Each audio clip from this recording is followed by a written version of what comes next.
We're going to talk about data from small sats, from satellites, and that's increasingly small sats.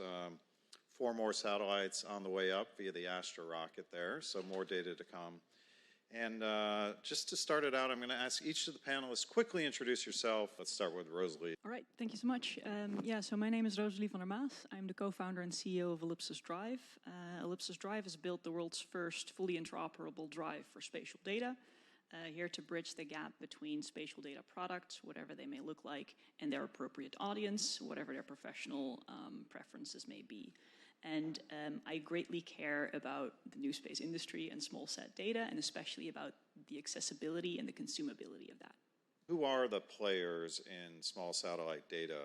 It's a question that's a little bit difficult to answer because, you know, these are all moving targets, right? So what we see like 5 years into the past, that like we're all much more vertically integrated than that we are today, and we will become more focused and more specialized to get the space faster and get data down sooner and make it consumable with as little time passing as possible. So I feel like we'll just be adding links to the chain for the time being, and then we can see if that consolidates later on. What do you think are the bottlenecks, limitations, or pinch points for making small satellite data even more effective for end users? Speaking from where I'm sitting, I think we really underestimate ease of access, and then again, ease of consumability and integration, because there is a lot more to do there. I feel we've only just scratched the surface in terms of what is possible in, for example, commercial usage of satellite data, and then we can point at plenty of examples in which this has happened successfully, but too much sort of keeps hanging in those pilot phases, like those proof of concepts, and we haven't really pushed ourselves to think about, but how can we get this operational? So what's mentioned here, like we don't understand the end user enough, I think that's a huge thing. Like we don't really understand how they use this data. We don't really understand what sort of processes they need to fuse it with. And we're not making it easy for them at all.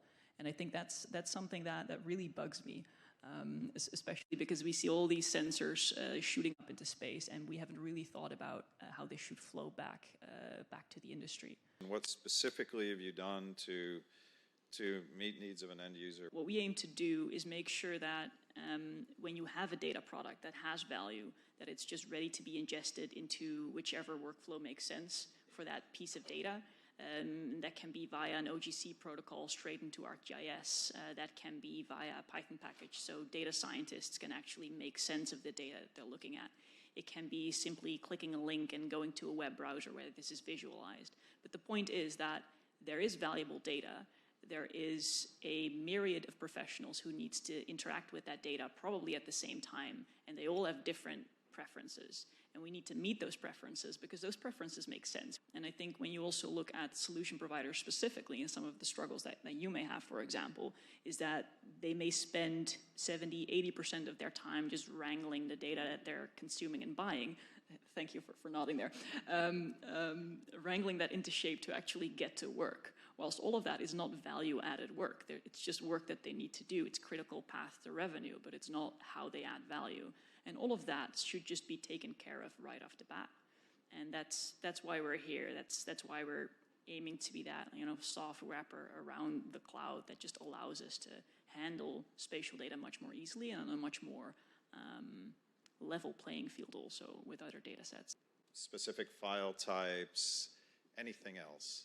Within the space industry, you have standards that aren't necessarily standards outside of the space industry, right? And I think it's very important that we start teaching ourselves that we'll just deal with normal IT standards. Because as long as we're space people. Yeah, I know. Okay. And that's very cool. But we as space people will do a lot better when we make sure that our data is compatible with regular IT standards. And I'm sure you've all heard of the cloud-optimized GeoTIFF these days, and it's an interesting new standard from the perspective of sellers of data, can actually solve a lot of problems. But when you're sitting on the chair of a user of that data, it doesn't actually give you a lot of flexibility, and it doesn't allow you to, you know, ingest that in a way that you would expect as like a regular developer or as a regular data scientist. So what I'm saying here is that I think it's important to start abiding by standards that are standard outside of our silo. Because that's really the smart thing to do. It may be more difficult for us. Again, it's why we're here as Ellipsis Drive.